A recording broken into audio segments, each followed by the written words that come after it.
اہل بیتہ الطیبین الطاہرین المعصومین المظلومین المنتجبین المنتخبین المیامین لا سیما علی الامام المنتظر والحجۃ الثانی عشر واللعنۃ الدائمۃ الباقیۃ علی اعدائہم اجمعین من یوم ظلمہم الی قیام یوم الدین اللہم انا نرغب الیک فی دولۃ کریمہ تعز بها الاسلام واہلہ وتذل من النفاق واہلہ وتجعلنا فیہا من الدعاة الی طاعتک والقادۃ الی سبیلک وترزقنا بها کرامۃ الدنیا والآخرہ رب اشرح لی صدری ویسر لی امری واحلل عقدۃ من لسانی یفقہوا قولی واجعلنی خالصا لوجہک الکریم یا اللہ صلوات علی محمد۔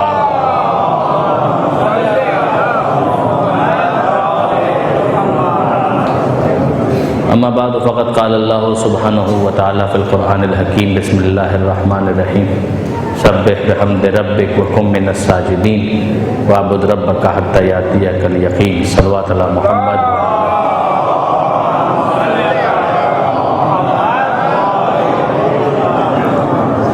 برادران عزیز و خواران محترم، ظاہر ہے کہ سہ روزہ مجلس کی آج دوسری نشست ہے اور آپ مختلف ذاکرین سے استفادہ کر رہے ہیں۔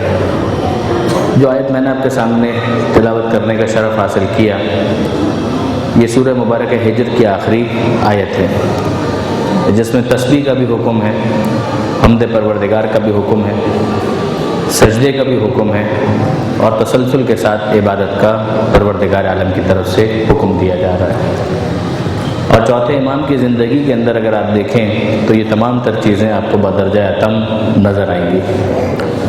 چوتھے امام کی زندگی کی ڈائمنشنز بہت ساری ہیں، بہت مختلف ڈائمنشنز ہیں، اور اس زمانے کے جو حالات ہیں اگر اس کو تجزیے کی منزل سے گزارا جائے تو شاید احساس ہوتا ہے کہ کسی اور امام کی زندگی میں اتنی ڈائیورسٹی، تنوع حالات کا شاید نظر نہ آئے۔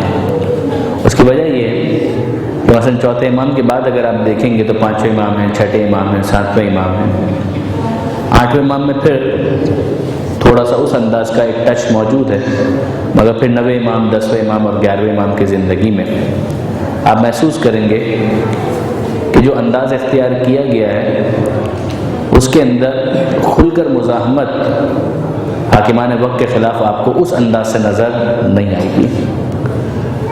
اور اگر چوتھے امام سے پہلے دیکھیں تو آپ کو اس کے مرقع بہت سارے نظر آئیں گے، اور اس کے اندر خود پیغمبر اکرم کا وہ مبارزہ کہ جس کے نتیجے میں بالآخر مدینہ منورہ کی حکومت قائم ہوتی ہے، وہ بھی ایک اینگل ہے۔ امیر المومنین کا سکوت اور سکوت کے بعد پھر واپس تلوار اٹھانا، وہ بھی آپ کو نظر آئے گا۔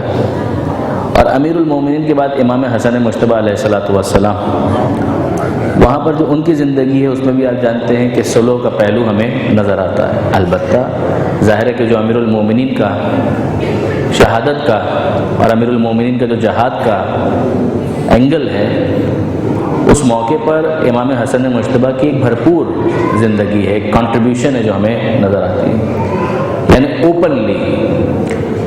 لیکن اس کے بعد بہرحال صلح امام حسن علیہ السلام باقاعدہ ایک شکل اختیار کرتی ہے، اور ہمیں نظر آتا ہے کہ امام نے اس انداز سے بھی ایک میسج اپنے ماننے والوں کو دیا ہے۔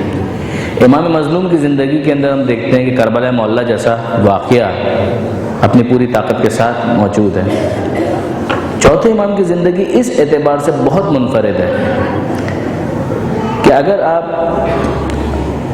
دیکھیں کہ شہادت امام حسین علیہ السلام کے بعد فوری بعد جس انداز سے چوتھے امام نے کمان کیا ہے اس قافلے کو، جس کو عام طور پر ہم لٹا ہوا قافلہ کہتے ہیں اور بالکل ٹھیک کہتے ہیں، مگر چوتھے امام نے اس قافلے کی کمان کرتے ہوئے جو اس زمانے کے سیاسی حالات ہیں اس کا نقشہ بدل دیا، اور نقشہ بدلنے کے بعد پھر چوتھے امام کی طرف سے ہمیں ایک سکوت نظر آتا ہے۔ یہ ایک منفرد بات ہے۔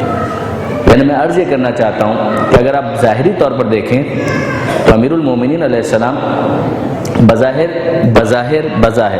میں 3 مرتبہ اس لفظ کو تکرار اسی لیے کر رہا ہوں کہ آپ اس ظاہری حالات کے اس پہلو کی طرف متوجہ ہو سکیں کہ بظاہر امیر المومنین گویا ان کو مجبور کر دیا گیا، مثلا ہم تم کو تمہارا حق نہیں دیتے، یہ تقریباً یہ والا معاملہ ہو گیا کہ ٹھیک ہے تمہاری مرضی ہے، تلوار نکال کے جنگ کرو اور اس وقت تمہاری شہادت ہو جائے، اور یا پھر تمہیں کوئی دوسری اسٹریٹجی اختیار کرنا پڑے گی۔ امام حسن کے کیس میں اگر آپ دیکھیں تو یہ چیز ہم کو نظر آتی ہے، ملتا جلتا معاملہ۔ امام مظلوم کے کیس میں ہم دیکھتے ہیں کہ تلوار نکال لی اور شہادت ہو گئی۔ چوتھے امام کی زندگی کے اندر ہمیں ایک عجیب معاملہ یہ والا نظر آتا ہے کہ چوتھے امام سیاسی حالات کا رخ تبدیل کر دیتے ہیں، اور تبدیل کرنے کے بعد پھر واپس تلوار باہر نہیں نکالتے۔ یہ چوتھے امام کی زندگی کا ایک منفرد اور ایک یونیک پہلو ایک طالب علم کی حیثیت سے مجھے سمجھ میں آتا ہے۔ مجھے نہیں اندازہ کہ یہ بات میں پوری طرح سے کنوے کر پایا یا نہیں، اگر آپ غور کریں، خصوصیت سے میرے نوجوان دوست اگر اس پہلو پر غور کریں گے تو ہو سکتا ہے کہ ان کے لیے کچھ نئی راہیں کھلیں کہ چوتھے امام نے اس زمانے میں یہ ایک اہم ترین کارنامہ انجام دیا کہ جو سیاسی حالات ہیں ان کو تبدیل کر دیا، اور پھر اس کے بعد یہ ایک عجیب روش کہ پھر امام تلوار باہر نہیں نکالتے۔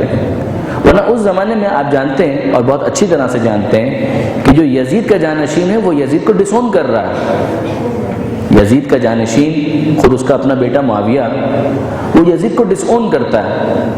وہ ممبر پر جاتا ہے اور ممبر پر جا کر یہ کہتا ہے کہ میرا باپ بھی غلط تھا اور میرا دادا بھی غلط تھا، اور وہ دونوں اس وقت اپنی قبر میں اپنے کیے کا عذاب برداشت کر رہے ہیں، مجھ میں اتنی طاقت نہیں ہے۔ اگر اس کو سمرائز کیا جائے تو یہی بات اس نے کہی۔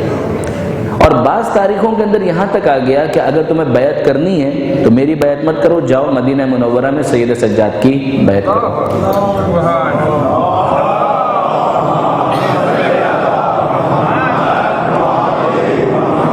یعنی یہ اگر آپ دیکھیں کہ چوتھے امام کی زندگی کے اندر سیاسی اعتبار سے حالات اتنے تبدیل ہو چکے تھے، جی ہاں، اس حد تک حالات تبدیل ہو چکے تھے۔ جو اویئرنیس کا لیول تھا وہ بھی کافی بڑھا۔ شام کے اندر یزید کا بیٹا جب یہ بات کہہ رہا ہے اور لوگ سن رہے ہیں تو جو ریئیکشن آنا تھا وہ آیا، لیکن شام کے لوگوں کے درمیان آل محمد کا تعارف اب ہو چکا ہے۔ یعنی اب جب یزید کا بیٹا معاویہ ممبر پر جا کر یہ کہتا ہے کہ جاؤ مدینہ منورہ میں جا کر سید سجاد کے ہاتھ پر بیعت کرو، تو اب لوگوں کو پتہ ہے کہ سجاد کون ہے۔ جیسے کہ شام میں سید سجاد کا خطبہ انہوں نے سنا ہے، شام میں سید سجاد کو اسیری کے دوران انہوں نے آبزرو کیا ہے، تو ایسا نہیں ہے کہ اب وہ جانتے نہیں ہیں۔ یہ کتنا بڑا فرق آ چکا ہے کہ پہلے وہی شام کے جہاں پر امیر المومنین کا کوئی تعارف نہیں ہے، وہی شام کے جہاں پر جناب سیدہ کا پیغمبر اکرم کی اس خاص نسبت کے ساتھ کوئی تعارف نہیں ہے۔ اگر ہم دیکھتے ہیں کہ بی بی زینب کے خطبات ہوں، جناب سید سجاد کے خطبات ہوں، اتنا فرق آ چکا ہے کہ جب یزید کا بیٹا یہ کہتا ہے کہ جاؤ اور جا کر مدینہ میں سید سجاد کے ہاتھ پر بیعت کرو، اس پر عمل نہیں کرتے وہ لوگ۔ مگر ایسا نہیں ہے کہ ان کو پتہ نہیں ہے کہ سید سجاد کون ہے، وہ جانتے ہیں اور خوب اچھی طریقے سے جانتے ہیں کہ سید سجاد کون ہے۔ آل محمد کا تعارف وہاں پر ہو چکا ہے۔ میں نے اپنی بعض تقاریر میں عشرہ اولیٰ کے بعد جو یہاں پر کراچی کے اندر ہوئی، اس میں آیت اللہ شہید باقر الصدر کے اس مقالے کا بار بار حوالہ دیا کہ جس میں شہید باقر الصدر تجزیہ کرتے ہوئے، عراق کو فوکس کرتے ہوئے یہ ارشاد فرماتے ہیں کہ فرق ہے امام حسن کے حالات میں اور امام حسین کے حالات میں۔ اور کیا فرق ہے؟ ایک نئے انداز سے انہوں نے اس فرق کو بیان کیا کہ فرق یہ ہے، عراق کے اندر حسن مجتبیٰ کے زمانے میں، امیر المومنین کے زمانے میں علم کی موت تھی، جہالت مسئلہ تھا، جبکہ امام مظلوم کے زمانے میں جہالت ایشو نہیں تھا، ارادے کی موت یہ مسئلہ تھا۔ ایشو یہ نہیں تھا کہ عراق والے پہچانتے نہیں تھے، کوفہ اور بصرہ والے پہچانتے نہیں تھے کہ علی کون ہے، فاطمہ کون ہے، حسن کون ہے، حسین کون ہے، ان کو نہیں معلوم، یہ کیس نہیں تھا۔ انہیں علم تھا اور اچھی طرح سے علم تھا کہ یہ لوگ کون ہیں، یہ بزرگان کون ہیں، ان کو پتہ تھا۔ مگر وہاں پر ایشو ارادے کی موت کا، ارادہ نہیں کر پا رہے۔ جو فرزدق نے جملہ کہا تھا کہ قلوبہم معک وسیوفہم علیک، کہ جو کوفے والے ہیں ان کے دل آپ کے ساتھ ہیں، ان کی تلواریں آپ کے خلاف ہیں۔ میرے خیال میں فرزدق نے اشتباہ کیا، وہاں پہ لفظ قلب نہیں ہونا چاہیے، وہاں پر ہونا چاہیے کہ ان کے ذہن آپ کے ساتھ ہیں مگر ان کی تلواریں آپ کے خلاف ہیں۔ کیوں؟ اس لیے کہ ان کے دل آپ کے ساتھ نہیں ہیں، ورنہ دل اگر ساتھ ہوں تو پھر ارادے کی موت کا کیا مطلب؟ ارادہ کیوں ختم ہو جاتا ہے؟ جب انسان اپنے دماغ کے حاصل شدہ نتائج کو اپنی روح میں نہ اتار سکے، اس کے بعد پھر وہ اپنے فیصلوں کو عملی شکل نہیں دے سکتا۔ یہ عراق کا ایشو تھا۔ شام کا کیا ایشو تھا؟ شام میں واقعاً علم کا مسئلہ تھا۔ امام مظلوم کے زمانے میں بھی شام میں علم نہیں ہے، جہالت ہے۔ جب اربعین کی زیارت میں پڑھتے ہیں کہ لیستنقذوا عبادک من الجہالہ، کہ مولا آپ نے یہ کربلا کا جہاد اس لیے کیا کہ لوگوں کو جہالت سے نکالیں، اللہ کے بندوں کو جہالت سے نکالیں۔ تو وہ جہالت دوہری ہو سکتی ہے، ایک دلوں کا وہ مردہ ہو جانا جس کے بعد ارادہ نہ کر پائے، اس کو بھی جہالت سے تعبیر کیا جا سکتا ہے۔ مگر شام والوں کے کیس میں تو بات بالکل واضح اور روشن ہے کہ جن تک تعارف ہی نہیں ہے، ان کے تو دماغ میں بھی وہ بات نہیں اتری ہے۔ ہم دیکھتے ہیں کہ چوتھے امام اس زمانے میں یہ بیڑا اٹھاتے ہیں کہ بظاہر ان کو قید کر کے لے جایا جا رہا ہے، جناب زینب کو، چوتھے امام کو اور دیگر بیویوں کو، مخدرات عصمت کو، مگر پھر آہستہ آہستہ ہوتا کیا ہے؟ جہاں جہاں امام خطبات دیتے ہیں وہاں وہاں لوگوں کے درمیان آل محمد کا تعارف ہوتا چلا جاتا ہے، جس کا پھر وہ نتیجہ آتا ہے جو میں نے گزارش کی کہ یزید کا بیٹا جب تعارف کرواتا ہے تو لوگوں کو اجنبیت کا احساس نہیں ہوتا، کہ ہم کو تو پتہ ہی نہیں ہے کہ سید سجاد کون ہے، زین العابدین کون ہے۔ اس کا نتیجہ پھر یہ نکلا ہے برادران عزیز کہ ایک طرف چوتھے امام نے تلوار تو نہیں نکالی، حالانکہ سیاسی حالات تبدیل ہو چکے ہیں، چوتھے امام نے اسی زمانے سے ایکیڈمک کاموں کو پروموٹ کرنا شروع کر دیا۔ اس جملے پر توجہ کیجیے گا، اس زمانے میں ایک طرف سیاسی حالات تبدیل کر دیے مگر پھر اس کو کیپٹلائز کرنے کے لیے چوتھے امام نے تلوار نہیں نکالی۔ یعنی آپ غور کیجئے اور پھر غور کیجئے، یہ شاید اس تقریر میں چوتھی مرتبہ کہہ رہا ہوں کہ یزید کا بیٹا کہہ رہا ہے کہ جاؤ اور جا کر مدینے میں ان کے ہاتھ پر بیعت کرو، مگر چوتھے امام آمادہ ہی نہیں ہے، کہا مجھے نہیں بیعت کروانی۔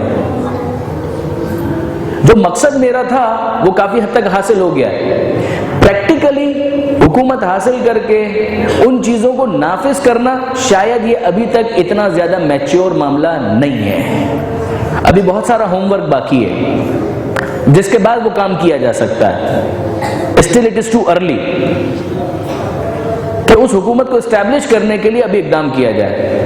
تو ابھی کیا ہے کہ ابھی تو نیا نیا معاملہ ہے، ابھی تو صرف سیاسی حالات تبدیل ہوئے ہیں، ابھی تو کئی تحریکیں اٹھیں گی، لوگ بیدار ہوں گے، اپنے درمیان سے بہت سے افراد علم بلند کریں گے، جس کا نتیجہ یہ نکلے گا کہ وہ بیداری کی جو لہر پیدا ہوئی ہے وہ اپنا اثر دکھائے گی، اور ہم دیکھتے ہیں کہ یہ ہوا۔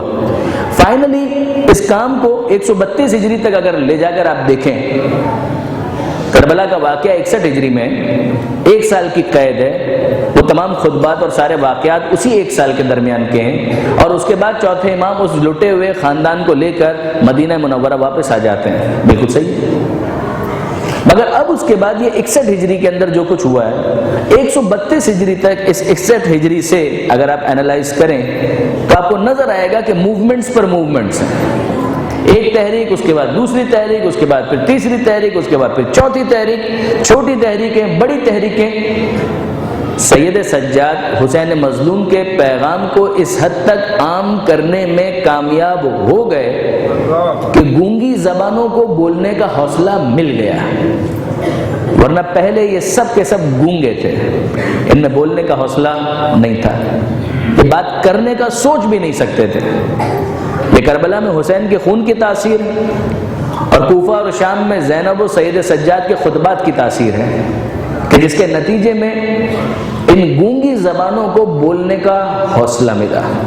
اور اس کے بعد ایک کھڑا ہوتا ہے، پھر دوسرا کھڑا ہوتا ہے، پھر تیسرا کھڑا ہوتا ہے، پھر چوتھا کھڑا ہوتا ہے، یہاں تک کہ وہ سیاسی حالات جو بالکل بدل گئے تھے 132 ہجری میں بنو امیہ کا خاتمہ ہوتا ہے۔ اور یہ بات تو ذہن میں رکھیے گا کہ بنو امیہ کو اگر آپ 2 حصوں میں تقسیم کریں، آل ابی سفیان اور آل مروان، یہ دونوں کے دونوں ایک نہیں ہیں، اوپر جا کر تو یہ دونوں بنو امیہ میں شامل ہو جاتے ہیں، مگر فوراً اگر آپ دیکھیں تو وہ کہ جو پیغمبر اکرم کے مقابلے پر سب سے زیادہ آگے تھا، ابو سفیان، اور اسی نے تیسری خلافت کے موقع پر جناب حمزہ کی قبر پر ٹھوکر مار کر کہا تھا، اے حمزہ دیکھو کہ جس حکومت کے لیے ہم اور تم لڑا کرتے تھے آج وہ ہمارے بچوں کے ہاتھ میں آ چکی ہے۔ یاد رکھیے گا، بنو امیہ حکومت کو ہمیشہ ٹارگٹ کے طور پر دیکھتے تھے، پیغمبر اکرم حکومت کو ہمیشہ ٹول کے طور پر دیکھتے تھے، اور ان دونوں میں بہت فرق ہے۔ ایک ہے حکومت کو ٹارگٹ کرنا کہ حکومت میرا مقصد ہے، اور ایک ہے کہ نہیں، حکومت میرا مقصد نہیں ہے، حکومت ایک وسیلہ ہے، ایک ذریعہ ہے، ایک ٹول ہے کہ جس کے ذریعے سے کسی اور اعلیٰ ہدف اور مقصد کو حاصل کیا جائے۔ بہت بہت بڑا فرق ہے ان دونوں چیزوں کے درمیان۔ ابو سفیان ہو یا ابو سفیان کا بیٹا ہو یزید ہو، جب وہ یہ جملہ کہتا ہے کہ لعبت ہاشم بالملک ہے، آپ الفاظ پہ غور کریں، لعبت ہاشم بالملک ہے، یہ جو محمد مصطفیٰ نے کیا، یہ بنو ہاشم نے، کہ یہ کیا تھا کہ یہ حکومت حاصل کرنے کے لیے ڈھونگ رچایا تھا، یہ حکومت حاصل کرنے کے لیے ڈھونگ رچایا تھا۔ کیا مطلب ہوا؟ یعنی قرآن کچھ نہیں ہے، لا خبر جاء ولا وحی نزل، کوئی فرشتہ نہیں آیا، کوئی وحی نہیں آئی، کوئی قرآن نہیں ہے۔ مطلب کیا ہوا کہ یہ قرآن، یہ وحی، یہ فرشتہ کا یہ سارا ڈھونگ تھا، یہ سارے ٹولز تھے، یہ سارے کے سارے اوزار تھے، یہ سارے کے سارے وسیلے تھے۔ کیوں؟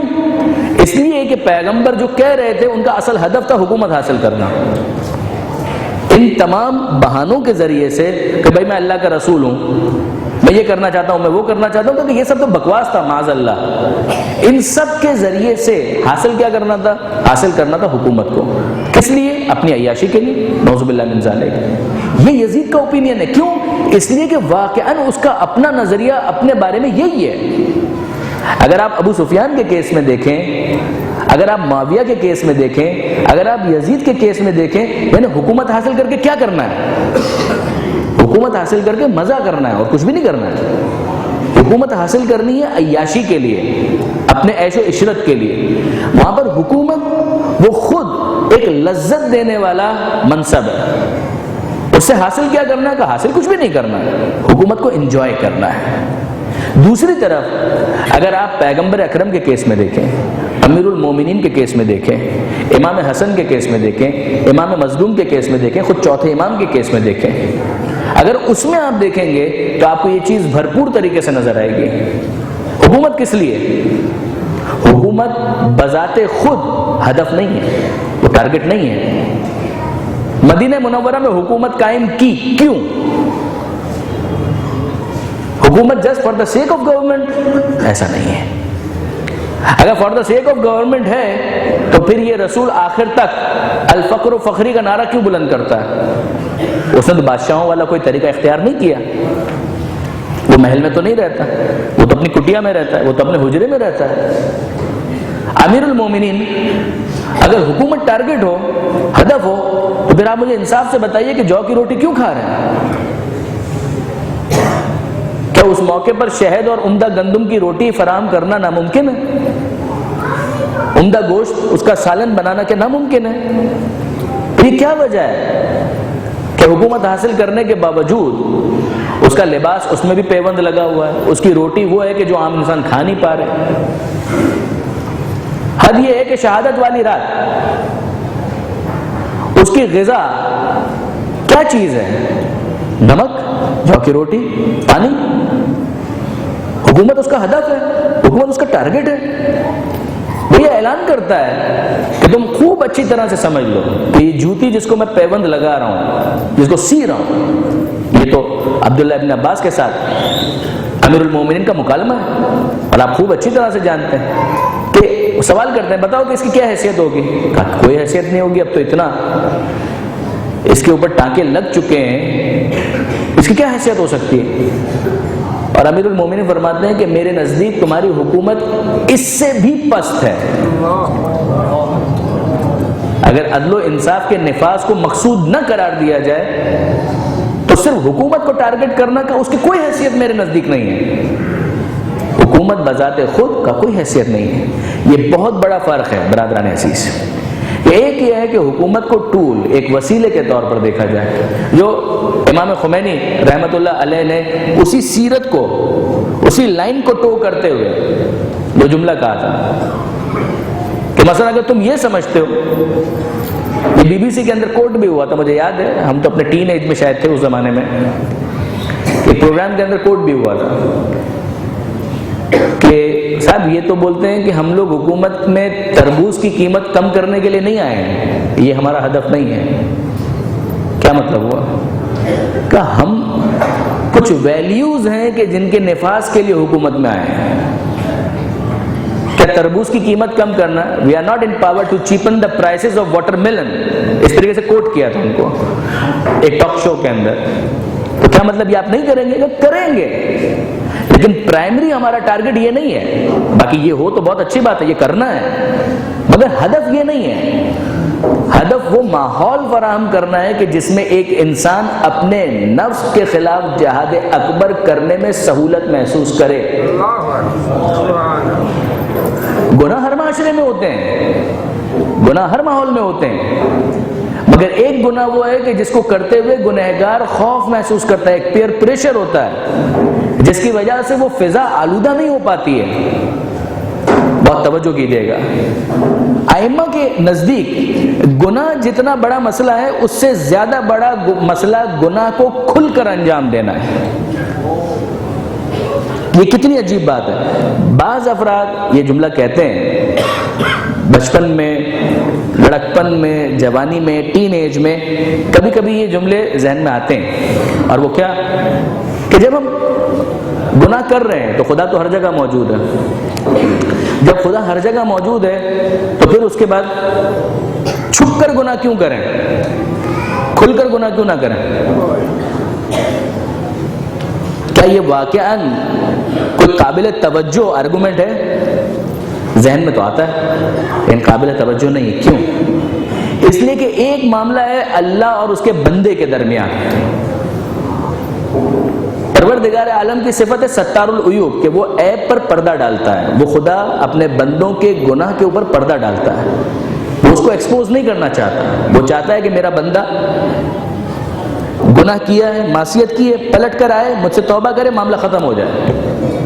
اور دوسرا بندہ وہ ہے کہ جو کھل کر گناہ کرتا ہے، خدا کی معصیت بھی کرتا ہے بلکہ کھل کر کرتا ہے۔ اس کا مطلب کیا ہوتا ہے؟ اعلان بغاوت، کہ مجھے کوئی پرواہ نہیں ہے، اور میں دوسروں کے سامنے بھی اظہار کر رہا ہوں کہ دیکھو میں خدا کا باغی ہوں اور مجھے اس پر کوئی شرمندگی نہیں ہے۔ جب وہ اپنے گناہ کے اوپر دوسروں کو گواہ بناتا ہے تو یاد رکھیے گا برادران عزیز، اس کے بعد پھر معاملہ اللہ اور اللہ کے بندے کے درمیان فقط نہیں رہتا ہے، اس لیے کہ بہت سے اس کو دیکھ کر انسپائر ہونا شروع ہو جاتے ہیں اسی گناہ کو انجام دینے کے لیے۔ آپ نے غور فرمایا؟ یعنی وہ فکر جو پیغمبر اکرم کی ہے، وہ فکر جو امیر المومنین کی ہے، وہ فکر جو ائمہ اہل بیت کی ہے، اور دوسری طرف سے یہ فکر۔ اب اس پورے کانٹیکس کے اندر اگر آپ دیکھیں، یعنی میں کہنا کیا چاہ رہا ہوں، میں عرض یہ کرنا چاہ رہا ہوں کہ چوتھے امام نے اس زمانے میں سیاسی اعتبار سے حالات کو تو بالکل تبدیل کر دیا، اور اب امام دوسرے ڈائمنشنز کے اندر کام کو آگے بڑھاتے ہیں۔ کیا مطلب؟ امام یہ چاہتے ہیں کہ اب یہ افراد جتنے بھی ہیں ان تک ان تمام وسائل کو آہستہ آہستہ پہنچا دیا جائے کہ جس کے نتیجے میں وہ اپنے نفس کے خلاف جہاد کرنے کے لیے بھرپور طریقے سے آمادہ ہو جائیں، تیار ہو جائیں۔ کیونکہ اب وہ جو سیاسی معاملات ہیں وہ ایک ڈگر پر آ چکے ہیں۔ اب تحریکیں اٹھیں گی، اب لوگ کھڑے ہوں گے، ان میں اتنی بیداری آ چکی ہے، اتنی جرت آ چکی ہے، اتنا ان کے اندر حوصلہ آ چکا ہے کہ کوئی نہ کوئی بولنے والا کھڑا ہوگا، کیمپین چلانے والے کھڑے ہوں گے، اور ہم نے دیکھا کہ ایسا ہوا۔ مختصر توابین کی تحریک اس زمانے میں اٹھی، جناب امیر مختار کی تحریک اس زمانے میں کھڑی ہوئی، عبداللہ ابن زبیر جن کا آل محمد سے کوئی لینا دینا نہیں ہے، مگر مکہ مکرمہ کے اندر اگر آپ دیکھیں تو ان کی بھی جو پہلی تقریر ریکارڈ پر ہے، اگر آپ کتب تاریخ دیکھیں، مقاتل دیکھیں، جو پہلی تقریر عبداللہ ابن زبیر نے کی ہے، اس میں بھی حوالہ آپ کو کربلا کا ملے گا کہ حسین مظلوم مارے گئے، لہٰذا میں یزید کو قبول نہیں کرتا، لہٰذا میں مکہ میں اپنی حکومت اسٹیبلش کر رہا ہوں، جن کے ساتھ مل کر ابتداءً جناب مختار نے امام حسین کا بدلہ لینے کی کوشش بھی کی تھی، اور بعد میں جب ان کو ان کے انٹینشنز کلیئر ہوئے تو پھر ان کا ساتھ چھوڑ کر کوفہ آ گئے اور اپنی تحریک کو الگ سے اسٹیبلش کیا۔ اور یہ سارے واقعات یہ چوتھے امام کی زندگی میں وہ کربلا کے واقعے کے بعد امام جانتے ہیں کہ جو کام ہم نے کر لیا ہے اب اس کے نتائج آنے میں ایک وقت لگے گا۔ دس از ہاؤ تھنگز ایوالو، اسی طریقے سے چیزیں ارتقا پذیر ہوتی ہیں، اس کو پھر ایک ٹائم لگتا ہے جس کے بعد اس کے فروٹس آنا شروع ہوتے ہیں، وہ ثمر بار ہونا شروع ہوتی ہیں۔ تو ایک اس کا جو نیچرل جو ٹائم لگنا ہے وہ لگے گا، بیداری تحریک اس کے نتائج، بیداری تحریک پھر نتائج، بیداری تحریک پھر نتائج، یہ پروسیس کئی مرتبہ ہوگا۔ آل ابو سفیان وہ تو فوراً ختم ہو گئے، جو میں عرض کر رہا تھا درمیان میں کہ ابو سفیان اور آل مروان، یہ آل ابو سفیان یہ فوراً ختم ہو گئے۔ جیسے یزید کے بیٹے نے اپنے باپ کو ڈسون کر دیا، اس کے فوراً بعد آل ابو سفیان سے یہ خلافت چلی گئی، پھر اس کے بعد یہ آل مروان میں آ گئی۔ مروان اور آل مروان یہ 132 ہجری میں ختم ہو گئے، اور اس کے بعد پھر بنو عباس ہیں، ٹھیک ہے، مگر سیاسی اعتبار سے اب کسی کے اندر یہ جرأت نہیں تھی کہ وہ اپنی بات کو پیغمبر اکرم کی بات کہہ کر اس طرح سے منوانے کی کوشش کرے۔ یہ یزید کے اوپر یہ معاملہ ختم ہو گیا، یہ حسین مظلوم کی شہادت کے جو نتائج اور اثرات ہیں ان میں شامل ہیں۔ چوتھے امام کی اس تحریک کے نتیجے میں اس کے بعد کسی میں یہ ہمت نہیں ہوئی کہ صرف اس وجہ سے کہ چونکہ یہ بادشاہ بول رہا ہے لہٰذا اس کو اسلام کا جز مان لیا جائے، یہ پھر کسی میں ہمت نہیں ہوئی۔ اب چوتھے امام جو اصل جو ٹارگٹ تھا اس ٹارگٹ کی طرف اور زیادہ توجہ کرتے ہیں، لہٰذا ہم دیکھتے ہیں کہ چوتھے امام نے اس زمانے کے اندر علمی اعتبار سے ایک مدرسے کی بنیاد رکھی۔ وہ جو پانچویں امام کے زمانے میں ترقی کرتے ہوئے ایک مرحلے اور ایک مقام تک پہنچ گیا، اور اس کے بعد چھٹے امام نے اس کو ایک بھرپور یونیورسٹی کا درجہ دیا۔ آج کی اصطلاح میں اگر کہا جائے اس کا آغاز کب ہوا تھا؟ اس کا آغاز چوتھے امام کے زمانے میں ہو چکا تھا، چوتھے امام نے اس کی بنیاد رکھی ہے مدینہ منورہ کے اندر۔ کیا چوتھے امام مدینہ منورہ میں رہتے ہوئے کیا سوشل ورک سے غافل تھے؟ قطعاً نہیں۔ چوتھے امام کے سوشل ورک کو ہر کتاب کے اندر کوٹ کیا گیا ہے کہ کربلا کے واقعے کے بعد اگرچہ غم دکھ ساری چیزیں چوتھے امام کے ساتھ ہیں، مگر اس کے باوجود آپ دیکھیں گے کہ جسے عام اصطلاح کے اندر سوشل ورک کہا جاتا ہے، غریبوں کی خبر گیری کرنا، بیواؤں کی دیکھ بھال کرنا، یتیم بچوں کے مسائل کو حل کرنا، ان تک غذا پہنچانا، ان تک کھانا پہنچانا، ان تک روٹی پہنچانا، یہ ہر امام نے کیا ہے، مگر چوتھے امام کی زندگی ضرب المثل ہے اس کے حوالے سے۔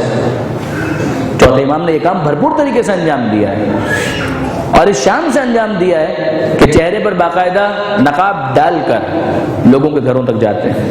یہ چوتھے امام کی سیرت میں لکھا ہوا ہے کہ چوتھے امام جب رات کو ان محلوں میں پہنچا کرتے تھے کہ جہاں پر یتیم بچے ہیں، بیوائیں ہیں، تو وہ یتیم بچے پہلے سے اپنے گھروں سے باہر آ کر راہ تک رہے ہوتے تھے کہ ابھی وہ آنے والا ہے، ابھی وہ آنے والا ہے، اور جیسے ہی امام دور سے نظر آتے وہ ایک دوسرے کو بولتے دیکھو وہ گٹھری والا آ گیا، وہ تھیلے والا آ گیا، وہ روٹی لے کر آ گیا۔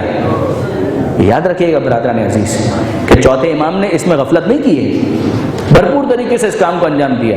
بلکہ آگے بڑھ کر میں عرض کروں کہ یہ جو آپ کو بعض آرگنائزیشنز کی طرف سے نظر آتا ہے کہ فری دسترخوان، یہ اصل میں ہمارے کرنے کا کام تھا۔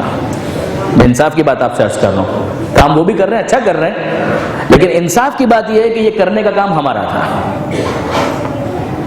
آپ عمومی طور پر دسترخوان بچھاتے سفرہ امام حسن کے نام سے، آپ بچھاتے سفرہ امام سجاد کے نام سے۔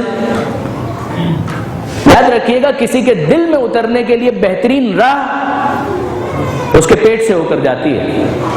یہ احمد دیدات کا جملہ ہے اور بالکل ٹھیک ہے کہ بہرحال جو انتڑیوں کے اندر جو غذا پہنچتی ہے پھر وہ دعائیں دیتی ہے، اور پھر اس کے بعد قوم کا بطور مجموعی جو امیج ہے وہ بھی بہتر ہوتا ہے، اور جس کے نام پر اس کو مل رہا ہوتا ہے اس سے اس کی انسیت اور محبت بھی بڑھتی ہے. یہ کام ہمارے کرنے کا تھا. لوگ آتے اپنے پیٹ کی آگ بجھاتے کھانا کھاتے. قوم کے پاس پیسے کی کوئی کمی نہیں. یہ سب بکواس ہے کہ پیسے کی کمی ہے، میں مانتا ہی نہیں.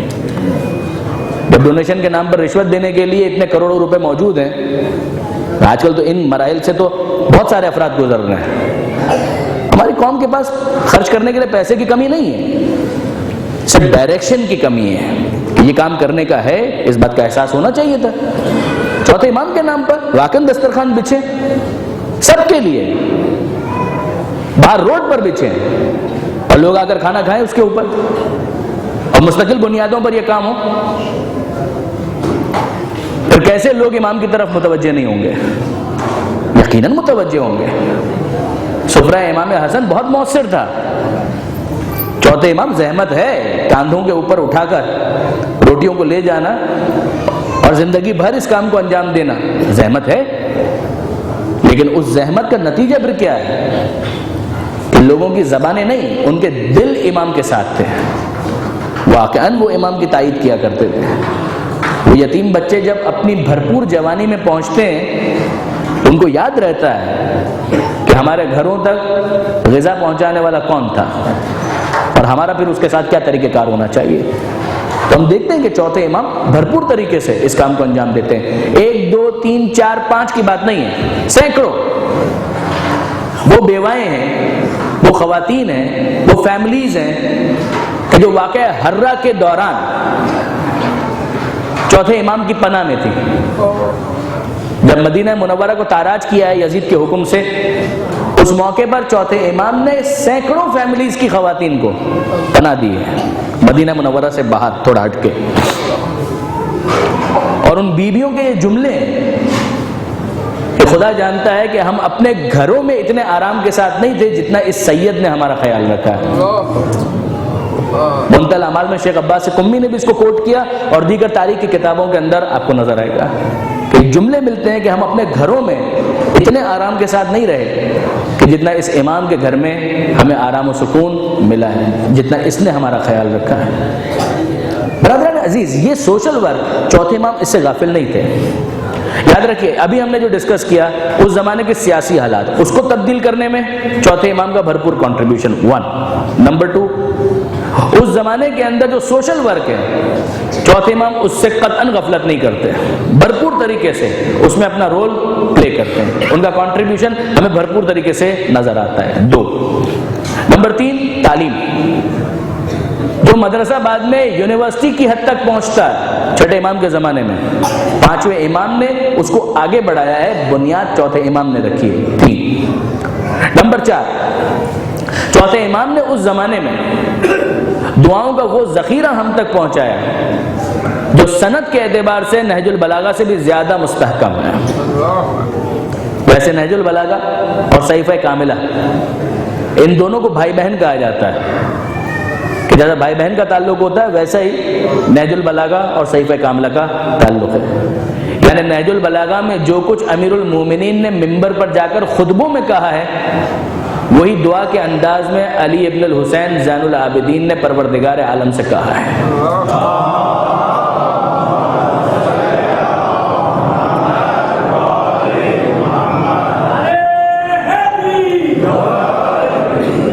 یہ تو چوتھے امام کا کارنامہ ہے، اس کو آپ نظر انداز نہیں کر سکتے.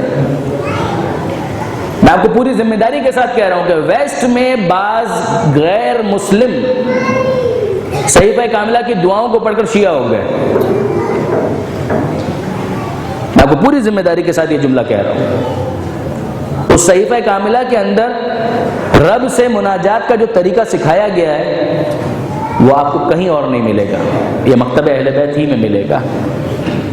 اور میں ایک طالب علم کی حیثیت سے یہ جملہ کہہ رہا ہوں کہ بہرحال تھوڑا بہت میرا بھی مطالعہ ہے ادیان مختلف ادیان عالم کا تھوڑا بہت میرا بھی مطالعہ ہے، زیادہ نہیں، مگر ایک طالب علم کی حیثیت میں تھوڑا بہت میرا مطالعہ ہے، اور جتنا میں نے دیکھا ہے، حالانکہ کرسچینٹی کا اس کے اوپر بہت زور ہے، مگر اس کے باوجود نہ عیسائیت میں، نہ یہودیت میں، نہ بودھ مت میں، نہ ہی ہندو مذہب کے اندر، کسی دین کے اندر آپ کو دعاؤں کا ایسا ذخیرہ نہیں ملے گا جو مکتب اہل بیت میں ہمارے پاس موجود ہے۔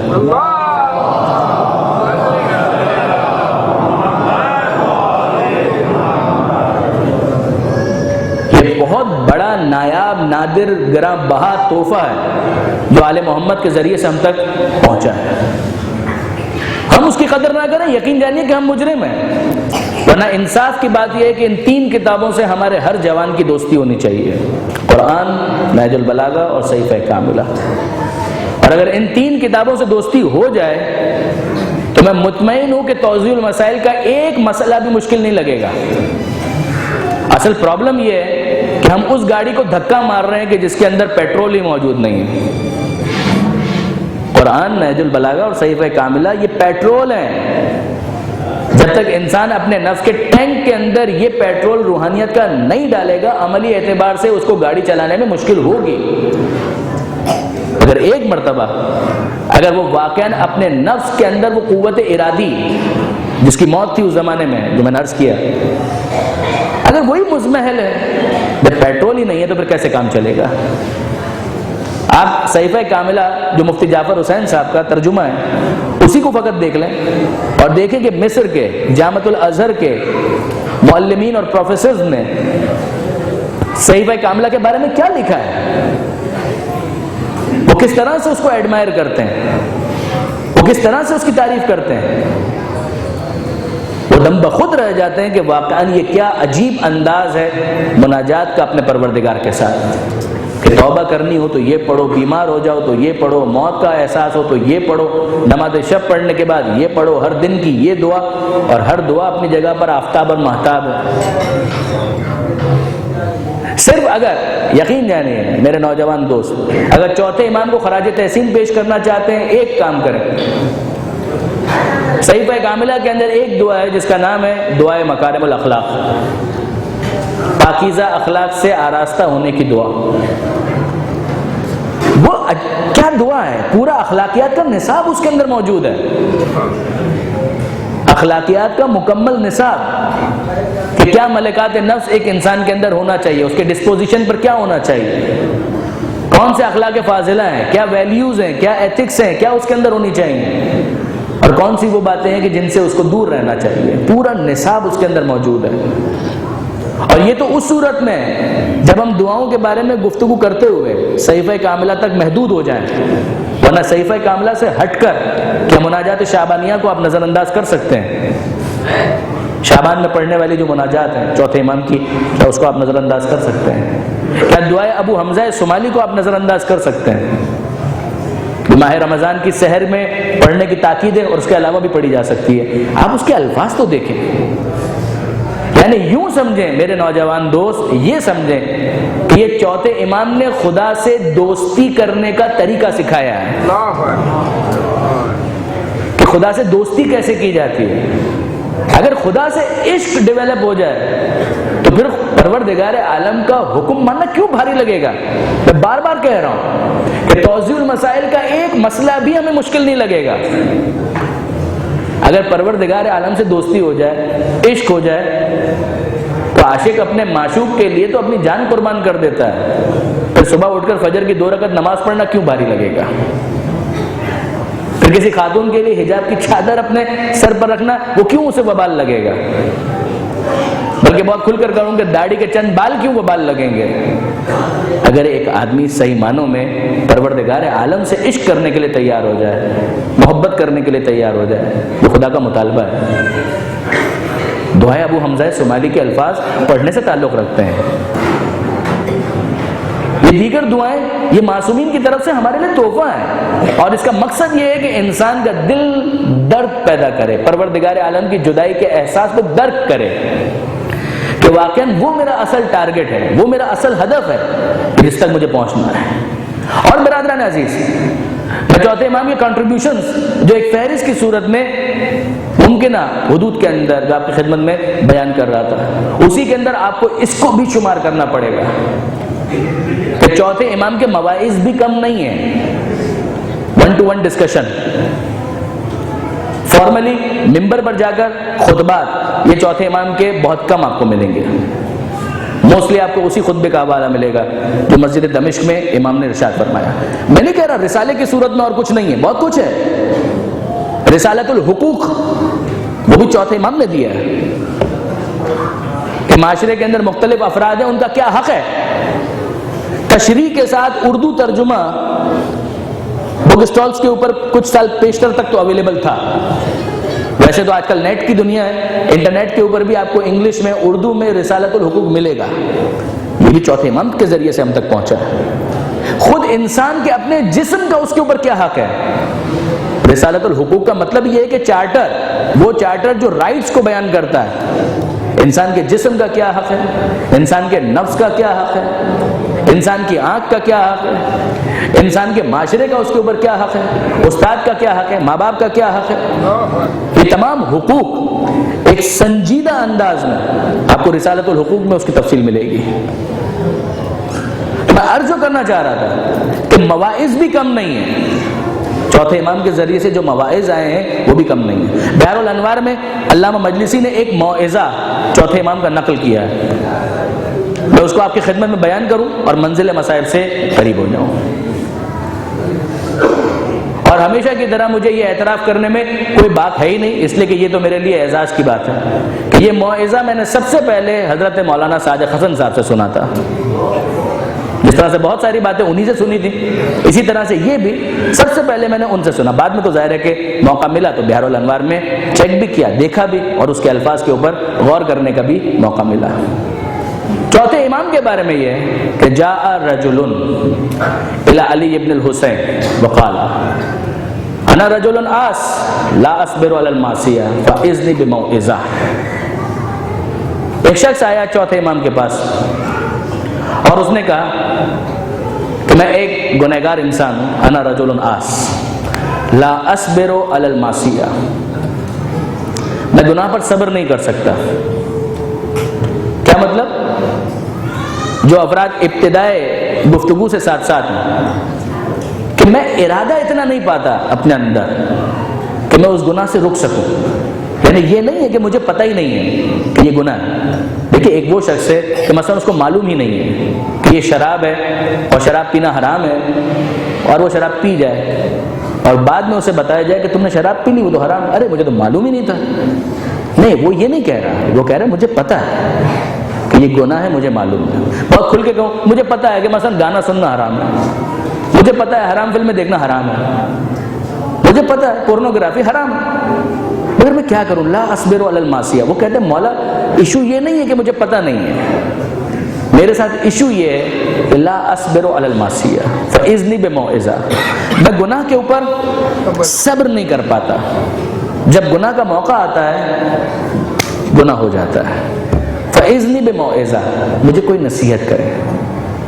تو اس موقع پر امام نے ایک بڑے لطیف انداز میں ایک جملہ کہا، اذنب ما شئت، جو تیرا دل چاہے تو گناہ کر. یہ عجیب جواب ہے کہ اذنب ما شئت، یعنی گناہ کرنے کا لائسنس، گناہ کرنے کی چھٹی، گناہ کرنے کی بلینکٹ پرمیشن امام کی طرف سے. امام نے کہا اذنب ما شئت، جو تیرا دل چاہے تو گناہ کر. کمالا پکی بات، الفاظ میرے مطلب امام کا. امام فرماتے ہیں افعل خمسۃ اشیاء فاذنب ما شئت، 5 چیزیں کر لے، اس کے بعد جو تیرا دل چاہے تو گناہ کر. افعل خمسۃ اشیاء. اور پھر انٹرسٹنگلی یہ کہ یہ اینڈ کے ساتھ نہیں ہے، اور کے ساتھ ہے. یعنی ایسا نہیں ہے کہ یہ پھر یہ پھر یہ پھر یہ، نہیں، اس طرح سے نہیں ہے، چوائس ہے. ان 5 میں سے کوئی ایک کر لے اور اس کے بعد جو تیرا دل چاہے تو گناہ کر. تو اس نے کہا مولا جلدی بتائیے کون سی 5 چیزیں ہیں؟ اب پہلی چیز لا تاکل رزق اللہ، اللہ کا رزق کھانا چھوڑ دے، پھر جو تیرا دل چاہے تو گناہ کر۔ آپ برادران عزیز یقین کیجئے موعظے کا کیا مطلب ہوتا ہے؟ موعظے کا مطلب ہی یہ ہوتا ہے کہ جانی ہوئی حقیقت جو دماغ میں محفوظ ہے وہ دل میں اتر جائے۔ نصیحت کا فائدہ یہ ہے۔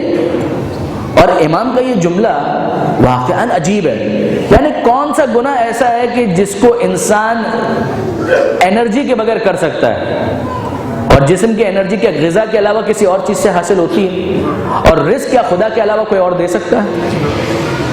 امام فرماتے ہیں تو پہلا آپشن تو بہت سادہ ہے، تجھے گناہ کرنا ہے کوئی مسئلہ نہیں، لا تاکل رزق اللہ فاظلم ما شئت، ایک کام کر اللہ کا رزق کھانا چھوڑ دے، اس کے بعد جو تیرا دل چاہے تو گناہ کر۔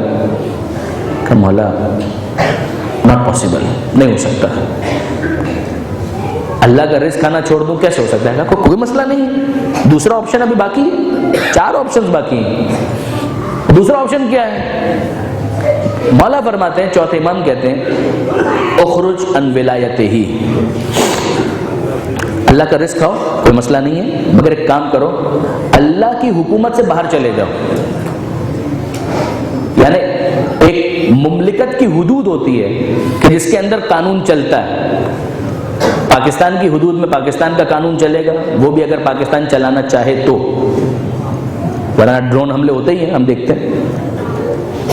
پاکستان کی حدود میں پاکستان کا قاعدہ چلے گا، وہ ہندوستان میں نہیں چلے گا، ہندوستان کی حدود میں ہندوستان کا لاء چلے گا، اس کے باہر وہ نہیں چلے گا۔ تو اگر ہندوستان سے کسی کو بھاگنا ہے تو ہندوستان کی مملکت سے باہر چلا جائے، پاکستان سے کسی کو بھاگنا ہے تو پاکستان کی حدود سے باہر چلا جائے، امریکہ سے کسی کو فرار اختیار کرنا ہے اس کی حدود سے باہر چلا جائے۔ امام فرماتے ہیں اللہ کی معصیت کرنی ہے نا، یعنی اللہ کا قاعدہ قانون توڑنا ہے تو آسان سا طریقہ یہ ہے رزق کھاؤ، مگر کم سے کم اتنا تو کرو کہ جو اللہ کی مملکت کی حدود ہے اس حدود سے باہر چلے جاؤ۔ وہ کہتا ہے مولا کیسے ممکن ہے؟ اگر کوئی دنیا کا بادشاہ ہو تو اس کی مملکت کی حدود ہوتی ہیں، خدا تو وہ ہے کہ جس کی مملکت کی کوئی حد نہیں ہے۔ جو ہم دعائے کمیل میں پڑھتے ہیں کہ لا یمکن الفرار من حکومتک، کہ مالک تیری حکومت سے فرار ممکن نہیں ہے۔ امام فرماتے ہیں کوئی مسئلہ نہیں ہے، اسٹل 3 آپشنز باقی ہیں۔ پہلا آپشن اللہ کا رزق مت کھاؤ، نہیں کر سکتے کھاؤ۔ دوسرا آپشن اللہ کی مملکت کی حدود سے باہر چلے جاؤ، نہیں جا سکتے رہو اللہ کی مملکت میں رہو، مگر اب اس کے بعد ایک تیسرا کام تو کرو۔ مولا فرمائیے تیسرا کام یہ ہو سکتا ہے کہ رہو اللہ کی حکومت میں رہو، رزق بھی اس کا کھاؤ، لیکن اطلب موضعا لا یراک اللہ فیہ، کسی ایسی جگہ تو چلا جا حکومت میں رہتے ہوئے کہ جہاں پر اللہ تجھے نہ دیکھ سکے، یعنی رہو مگر کوئی ایسی جگہ ڈھونڈو، کوئی ایسا کونا کھانچا کہ جہاں پر وہ گناہ کرو اور اس موقع پر اللہ تمہیں نہ دیکھے۔ جب پولیس دیکھے گی تو پکڑے گی نا، جب پولیس ہی نہیں دیکھے گی تو پھر اس کے بعد کور آ گیا تو ظاہر ہے کہ اس کو نظر ہی نہیں آ رہا، تو نظر نہیں آ رہا تو وہ پکڑے گی بھی نہیں۔ امام فرماتے ہیں کہ پھر ایسی جگہ تو ڈھونڈو کہ جہاں پر اللہ تمہیں نہ دیکھ سکے۔ مولا یہ کوئی دنیاوی پولیس ہے کہ جس کی آنکھوں سے بچا جا سکتا ہے؟ وہ خدا جس کا معاملہ یہ ہے کہ علیم بذات صدور، جو دل کے حال کو بھی خوب جانتا ہے، تو ایسی جگہ میں کہاں تلاش کروں کہ جہاں پر خدا مجھے نہ دیکھ سکے؟ ایسی کوئی جگہ نہیں ہے۔ کوئی بات نہیں، ابھی بھی 2 آپشنز باقی ہیں۔ رزق اللہ کا کھاؤ، اللہ کی حکومت میں رہ کر گناہ کرو، ایسی جگہ بھی ڈھونڈنے کی ضرورت نہیں ہے کہ جہاں اللہ نہ دیکھ سکے، اللہ دیکھ رہا ہے مگر کرو گناہ، کوئی بات نہیں۔ چوتھا آپشن اس کا خیال رکھ لو کہ دیکھو اذا جاءک ملک الموت لیقبض روحک فادفعہ، گناہ کرو لیکن جب ملک الموت آ کر تمہاری روح قبض کرنے کی کوشش کرے تو اس کو بول دینا گیٹ آؤٹ، اس کو کہہ دینا دور ہو جاؤ، دفع ہو جاؤ ادھر سے۔ فدفع، اس کو دفع کر دینا، فدفع اسی سے نکلا ہے، اس کو دور کر دینا۔ I am not an ordinary person، سیٹ ہوں، مال ہے میرے پاس، پیسہ ہے، اقتدار ہے، اتنے نوکر چاکر میرے آگے پیچھے گھومتے ہیں، میری روح قبض کرنے کے لیے آیا، نکلو یہاں سے۔ جب وہ آئے تو اس کو اس طرح سے جھاڑ پلا دینا جس طرح سے تم اپنے اسٹاف کو جھاڑ پلایا کرتے ہو، الفاظ میرے ہیں یہ، مگر یہ کرنا اس موقع پر بھی تکبر کا ذرا مظاہرہ کرنا، جو ایروگنس تمہارا ہے اس موقع پر کرنا کہ نکلو یہاں سے، میری روح قبض کرنے کے لیے آیا، مجھے عام آدمی سمجھا ہوا ہے، جاؤ کسی غریب کی روح کو قبض کرو، میں تمہارے ساتھ جانے والا نہیں ہوں۔ وہ گڑبڑا کے کہتے ہیں مولا وہ آ کر پوچھتا تھوڑی ہے، اس کو جب لے جانا ہوتا ہے وہ تو لے جاتا ہے، وہ کبھی بھی ٹائم تھوڑی دیتا ہے کہ چلنے کا ارادہ ہے، موڈ ہے تو آپ کے لیے سواری لے کر آؤں، وہ تو لے جاتا ہے، وہ کبھی اس طریقے سے پوچھتا نہیں ہے۔ امام فرماتے ہیں کوئی بات نہیں، ایک آخری آپشن ابھی بھی باقی ہے، رزق بھی اللہ کا کھاؤ، مملکت میں رہو، چھپنے کی بھی ضرورت نہیں ہے، ملک الموت بلائے تو چلے جانا اس کے ساتھ، لیکن پانچواں آپشن اذا ادخلک مالک فی النار فلا تدخل فیہا، اب آخر یہی چیز رہ گئی ہے کہ جب مرنے کے بعد تجھے جہنم میں ڈالا جا رہا ہو تو جہنم کے فرشتے سے کہہ دینا کہ میں داخل نہیں ہوتا، یہاں تک ٹھیک تھا، اتنا میں نے برداشت کر لیا، اب میں جہنم میں داخل ہونے کے لیے تیار نہیں ہوں۔ کہ مولا نہ ملک الموت پوچھتا ہے کہ چلنے کا ارادہ ہے، اور نہ ہی اگر جہنم میں ڈالنے کی باری آ گئی معاذ اللہ تو جہنم کا فرشتہ جو ہے وہ پرمیشن بھی نہیں لے گا، وہ تو سیدھا ڈالے گا، اور جہنم کے اندر جو حال ہونا ہوگا خدا نہ کرے لیکن وہ پھر ہو جائے گا۔ اب امام فرماتے ہیں کہ اللہ کا رزق چھوڑ نہیں سکتے، اللہ کی مملکت سے نکل نہیں سکتے، ایسی جگہ ڈھونڈ نہیں سکتے کہ جہاں پر اللہ نہ دیکھ رہا ہو، ملک الموت پر تمہارا بس نہیں ہے، جہنم کے فرشتے سے تم نہیں لڑ سکتے، تو پھر کیا سوچ کر گناہ کرتے ہو؟ یہ انسان ضعیف البنیان وہ اتنا کمزور ہے، خدا نہیں کہا نا خلق الانسان ضعیفا، کہ ہم نے انسان کو کمزور پیدا کیا ہے، کہ پھر کیا سوچ کر گناہ کرتے ہو؟ یعنی ہمت ٹکے گی نہیں ہے اور لڑنے چلے ہو پروردگار سے، اللہ سے، کہ کیا سوچ کر تم گناہ کرتے ہو؟ برادران عزیز، واللہ خدا شاہد ہے کہ اگر اس ایک جملے کے اوپر انسان غور کر لے اور اسے وہ اپنے دل میں بٹھا لے تو شاید گناہ کرنا دنیا کا مشکل ترین کام لگے اور عبادت کرنا آسان ترین کام لگے۔ وہ سید سجاد دونوں طرح سے آنسو بہاتا ہے، وہ جو آپ کا امام ہے، وہ چوتھا امام، وہ دونوں طرح سے آنسو بہاتا ہے، کبھی دعائیں پڑھ کر اپنے رب کی یاد میں آنسو بہاتا ہے اور کبھی اپنے بابا حسین مظلوم کربلا کو یاد کر کے آنسو بہاتا ہے۔ یہ چوتھے امام کی زندگی کا خلاصہ ہے برادران عزیز۔ علامہ ذیشان حضرت جوادی علی اللہ مقامہ، وہ کہتے ہیں بڑی پیاری بات انہوں نے ایک مقام پر کہی ہے کہ آپ دیکھیں گے کہ چوتھے امام نے جہاد ترک نہیں کیا ہے، اسلحہ بدلا ہے، ایک دوسرے انداز کا اسلحہ استعمال کیا ہے جو دوسرے امام بھی استعمال کرتے رہے، مگر چوتھے امام کی زندگی میں یہ اسلحہ بہت نمایاں ہو کر نظر آتا ہے۔ اور وہ کون سا اسلحہ ہے؟ کہ الدعاء سلاح المومن، کہ دعا مومن کا اسلحہ ہے۔ اور جو دعائے کمیل کے اندر ہم کہتے ہیں کہ یا من اسمہ دعا و ذکرہ شفا و طاعتہ غنن، یا سریع الرضا، اے بہت جلد راضی ہو جانے والے، اغفر لمن لا یملک الا الدعاء و سلاحہ البکاء، اے بہت جلد راضی ہو جانے والے، اس کی مغفرت کر دے کہ جس کے پاس کچھ نہیں ہے سوائے دعا کے، اور اس کا اسلحہ کیا ہے؟ بکا۔ اور سید سجاد کی زندگی میں یہی دو اسلحے آپ کو سب سے زیادہ نظر آئیں گے، یا دعا ہے یا بکا ہے۔ مگر اب اس کے بعد واقعاً وہ جو بکا ہے دعا کے حوالے سے وہ تو ہے، مگر حسین مظلوم کو یاد کر کے کس طرح سے آنسو بہاتے ہیں۔ ظاہر کہ شہادت کی شب تو بعد میں ہے، تو آپ انشاءاللہ اس حوالے سے جو اختتامی جو زندگی ہے چوتھے امام کی وہ تو آپ سنیں گے مولانا رئیسی صاحب سے کل انشاءاللہ۔ لیکن برادران عزیز، واقعا ہم کیسے فراموش کر سکتے ہیں اپنے امام کی اس مظلومیت کو کہ اگر کھانا سامنے لایا جاتا ہے تو کھانے کو دیکھ کر آنسو بہانے لگتے ہیں کہ مولا اب بھوک لگی ہوگی، اب کھانا کھا دیتے، کہ یہ تو کچھ دیر کی بھوک ہے، میرا امام تو وہ تھا، میرا بابا تو وہ تھا جو 3 دن تک بھوکا رہا، کہ مولا پیاس لگی ہوگی پانی پی لیجئے، کہا یہ پانی کچھ دیر کی پیاس کے بعد پانی؟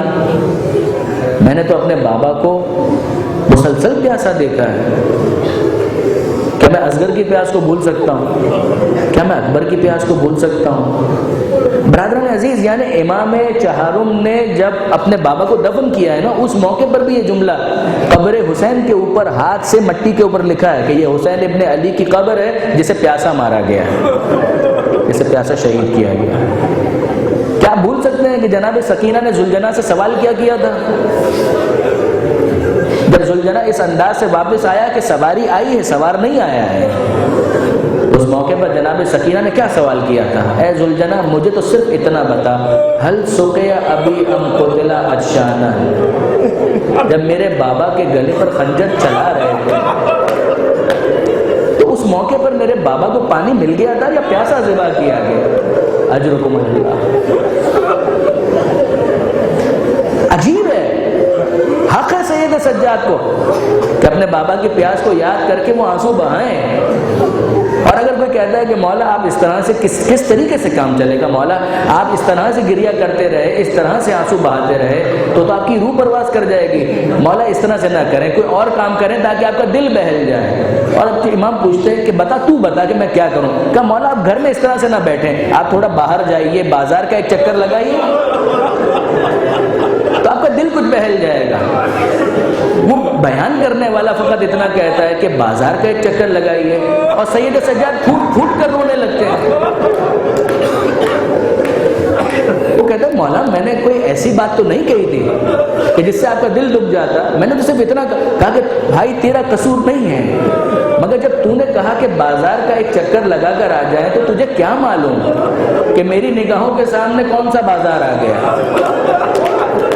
میری نگاہوں کے سامنے تو کوفہ اور شام کا بازار آ گیا ہے، میں تو اس کو یاد کرنے لگا کہ مولا مجھے معاف کر دے گا کہ نہیں۔ اور اس کے بعد چوتھے امام اس کے مشورے پر عمل بھی کرتے ہیں، اور اب بازار میں گئے، اور جب بازار میں جاتے ہیں تو دور سے نظر آیا قصائیوں کو، قصابوں کو کہ سید سجاد آ رہے ہیں۔ تو اب سید سجاد کو دیکھنے کے بعد طریقہ کار کیا ہے کہ قصاب اپنے کٹے ہوئے جانوروں کے اوپر پردہ ڈال دیتے ہیں۔ ایسا کیوں کرتے ہیں؟ ایسا کس لیے کرتے ہیں؟ کہ ان کو معلوم ہے کہ اگر کٹا ہوا جانور سید سجاد نے دیکھ لیا تو وہ ایک سوال کریں گے جس کا جواب دینا بہت بھاری ہے، اتنا آسان نہیں ہے۔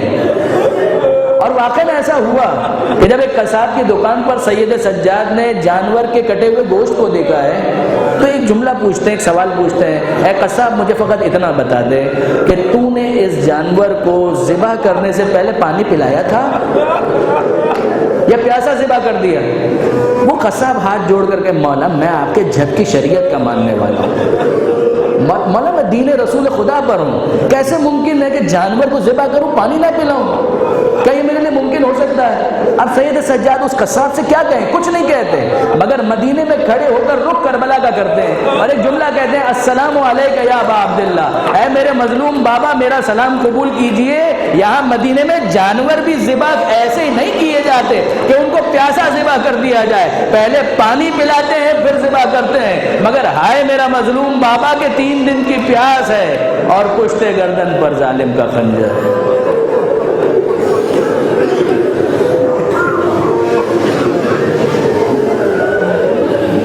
الا ولعنۃ اللہ علی القوم الظالمین وسيعلم الذین ظلموا ای منقلب ینقلبون۔ بار الہ اس قلیل توسل کو اپنی بارگاہ میں قبول فرما، مالک ہمارے آنسوؤں کو جناب سیدہ کے رومال میں جگہ عطا فرما۔ اے پروردگار تجھے واسطہ محمد و آل محمد کا چوتھے امام کی دعاؤں کو مجموعہ صحیفہ کاملہ سے ہمیں استفادے کی توفیق عطا فرما۔ اے پروردگار تجھے واسطہ محمد و آل محمد کا آل محمد پر ہونے والے مظالم کے انتقام کے لیے اپنی آخری حجت امام زمانہ کے ظہور میں تعجیل فرما، ہمیں ان کے اعوان و انصار میں شمار فرما، ان کی غیبت میں اپنی ذمہ داریاں پوری کرنے کی توفیق عطا فرما۔ اور مالک تجھے واسطہ محمد و آل محمد کا زمانے کے امام کے مقابلے پر جو بھی آ جائے، جہاں بھی آ جائے، کسی طرح سے بھی آ جائے، چاہے وہ حاضر امام ہونے کا دعوے دار ہو کر آ جائے اور سوشل ورک کا لالچ دے کر ہمیں ٹریپ کرنے کی کوشش کرے، اے پروردگار ایسے ہر دجال سے بیزار رہنے کی ہمیں توفیق عطا فرما، اور اے پروردگار ہمیں اپنی اصلاح، اپنے گھرانوں کی اصلاح اور اپنے اداروں کی اصلاح زمانے کے امام کی خواہشات کے مطابق کرنے کی توفیق عطا فرما۔ مالک اس غیبت کے زمانے میں آل محمد کی محبت کے جرم میں جن کو شہید کیا گیا انہیں سید الشہداء کے ساتھ محشور فرما، ان کے قاتلوں کو نیست و نابود فرما، مالک انہیں اس دنیا کے اندر بھی ذلیل و خوار فرما۔ اے پروردگار عزاداری کی، عزاداروں کی اور عزا خانوں کی حفاظت فرما۔ مالک ہمارے دلوں میں عبادت کا شوق اور ذوق پیدا فرما۔ مالک علم دین حاصل کرنے کا جوش اور شوق ہمارے نوجوانوں میں خصوصیت کے ساتھ پیدا فرما۔ مالک تجھے واسطہ محمد و آل محمد کا جو علم ہم حاصل کریں اس پر ہمیں عمل کی توفیق عطا فرما۔ اے پروردگار گناہوں سے بچتے رہنے کی توفیق عطا فرما، اور مالک ہمارے مولا کو ہم سے راضی اور خوشنود فرما، ان کے ظہور میں تعجیل فرما۔ سورہ فاتحہ کی التماس سب سے پہلے تمام شہداء کے لیے، خصوصیت کے ساتھ افغانستان میں عاشور کے دن شہید ہونے والوں کے لیے، پہلی محرم کو کراچی میں شہید ہونے والوں کے لیے، اور حالیہ دنوں میں جن مومنین کو شہید کیا گیا ان سب کے لیے، اور ساتھ ہی ساتھ مرحوم ولایت حسین AVD، اقصیٰ زہرا، مشتاق احمد، رشیدہ بانو، قاسم علی، جمعہ بھائی، زبیدہ بھائی، شیرین بھائی، علی بھائی نانجی، جمانی، بھوجانی، نایانی، دیوجانی اور داودانی فیملی کے تمام مرحومین، تمام ارواح مومنین و مومنات، تمام شہداء ملت جعفریہ، تمام مرحوم مراجع مجتہدین، علماء کرام گزشتگان، رحم اللہ من قرأ الفاتحہ۔ بسم اللہ الرحمن الرحیم، الحمد للہ رب العالمین الرحمن الرحیم مالک یوم الدین، ایاک نعبد و ایاک نستعین، اہدنا الصراط المستقیم صراط الذین انعمت علیہم غیر المغضوب علیہم ولا الضالین۔ بسم اللہ الرحمن الرحیم، قل هو اللہ احد اللہ الصمد لم یلد ولم یولد ولم یکن له کفوا احد۔ بسم اللہ الرحمن الرحیم، قل هو اللہ احد اللہ الصمد لم یلد ولم یولد ولم یکن له کفوا احد۔ بسم اللہ الرحمن الرحیم، قل هو اللہ احد اللہ الصمد لم یلد ولم یولد ولم یکن له کفوا احد۔ اللهم اغفر للمؤمنین والمؤمنات والمسلمین والمسلمات الاحیاء منهم والاموات، تاب بیننا وبینهم بالخیرات انک مجیب الدعوات انک علی کل شیء قدیر برحمتک یا ارحم الراحمین۔ ماتم حسین۔